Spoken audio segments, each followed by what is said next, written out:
So Chad, you asked me to check to see which one's better because you're not sure, Premier or the Hyperflex. We're gonna try this one with sock on your right foot, barefoot on the left.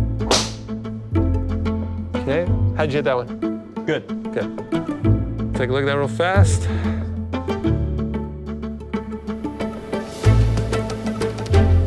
So what I'd like to do is I want to talk to you a little bit about the force weights. We captured your swing using this technology, and I want to at least explain to you what it is. If I push into the ground really hard, the ground pushes back. That pushback force is called a reaction force. It's called the ground reaction force. And those forces that are coming back into your body allow you to move your body and move the golf club. It's really the synchronization of those forces that help you move the club on plane. That makes sense, right? Yep. And what we found is that it's really important the sequence in which you do these, the timing in which you do these, and how hard you do these. We can actually see how well your shoes are helping you do this. Are any of these change your sequence, change how much you do? Because, hey, if one of the shoes actually makes your sequence better and increases your magnitudes, let's put those on. Okay, Chad, so the first thing I like to look at, like I said, is your sequence. So what I did is I put the graphs in order. I have the top graph is lateral. Okay. The next one's rock and roll. The next one's twist, and the last one's jump.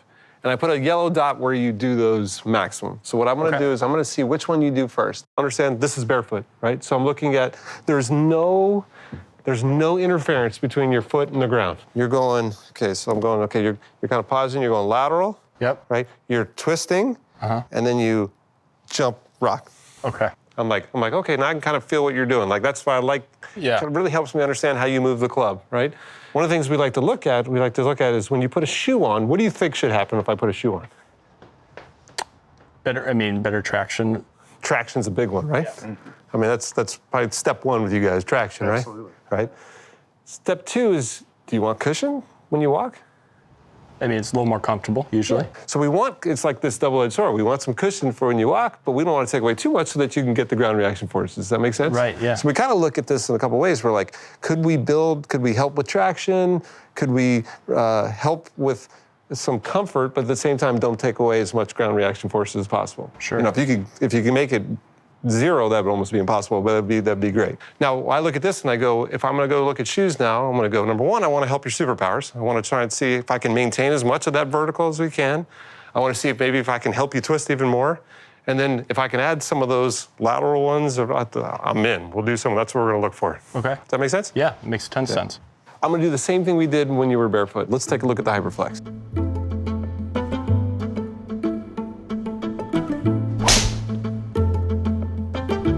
All right, so let's take a look at the Hyperflex, see how that did, right? So same thing, first thing we're gonna look at is sequence. Yes. Right, to see if it's changing anything. So I'm gonna go through, let's take a look. Okay, lateral first. Yep. Twist. And rock jump. Okay, sequence same, right? Right.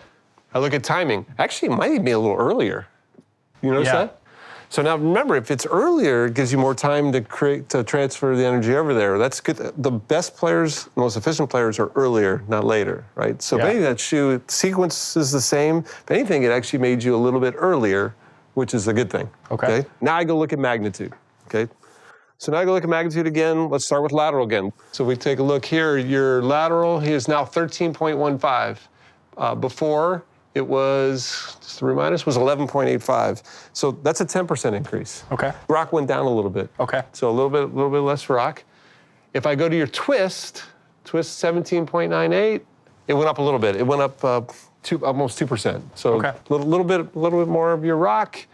And now if I go to your vertical, right? So your vertical is at 185, and without the shoes, 195, which, okay, now we just lost 5%. Right. So the shoe's doing its job cushioning, but it is affecting how much more force you can create out of there, right? Yeah. Now, it's always a give or take. If you're like, but I really like the comfort, it's off there, like, how much is that gonna affect you? I mean, it's not a ton, but there's a little bit there.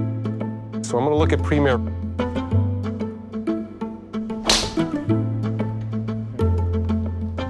We're gonna go through, let's look at your sequence together. So as we start going, because what I don't want, and you'd be surprised, sometimes a shoe could change your sequence. Right. Because it feels totally different. I don't want to change your sequence, right? Okay, So, yeah. So you got laterals first. There's the twist. Twist second. And, okay, the sequence is the same. Now I look at the timing. I go, here's where you're peaking at your lateral. And I'm like, cool, shaft's still vertical. I'm like, timing hasn't changed, sequence hasn't changed. That's the first thing. Again, if I saw that, I'm out right away, right? So I look at that, I'm like, because then it's just a different swing. I'm like, okay, so we got the same thing. So now let's go look at magnitudes, right? I got the Barefoot one here on the left. I click this one over here. Okay, your Barefoot lateral was 11.85% of your body weight. So that's how much resistance you can put, 11.8% of your body weight from side to side. Okay. Right? Yep. I go to the shoe now. We put the shoe on here. We'll see if my man's done his job with the traction on that shoe over here. And all of a sudden, it's jumped to 15. We actually just got a 27% increase in lateral traction. Okay, that would be a good thing. Yes. Right? So I look at that and I'm like, okay, you feel more comfortable pushing sideways here. That's going to translate directly into club head speed. Okay. Right? So I look at that and I'm like, check, that's good. Right. So now your twist torque, which twisting, think about it, that's delivering club speed this way, right? So it's 18.13 with the shoe. Let's go back to see what your Barefoot was.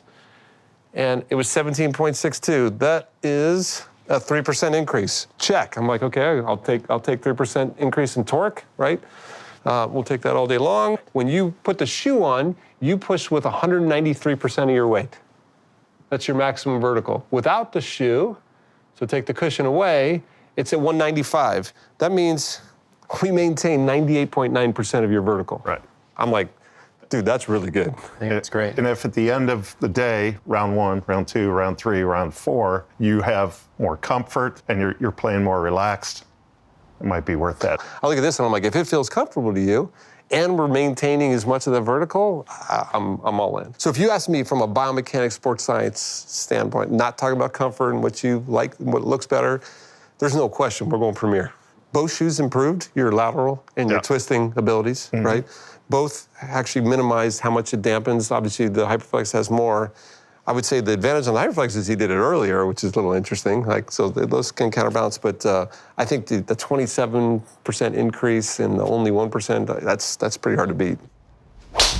So one of the things that I think is really clear by studying some of these players, how critically important it is to make sure you have the right footwear for the right player, right? Yeah. And I think we talk about from sizing, if your sizing's off, even just by a little, the reaction or the interaction between the foot and the shoe and the ground, I mean, we see massive reductions in force production, which is going to affect how fast the club's moving, right? So just from sizing, let alone just sizing, now if we add in all the beautiful things you guys are doing for traction to be able to enhance how we can grip the ground, it helps increase our lateral forces, our torques, which all move the club, right? Yeah. And then, like you said, you can, with some very creative design, give them some shock absorption when they're walking, but try and maximize it when they're twisting. And that's pretty cool when you put the right shoe with the right player and some really cool things happen.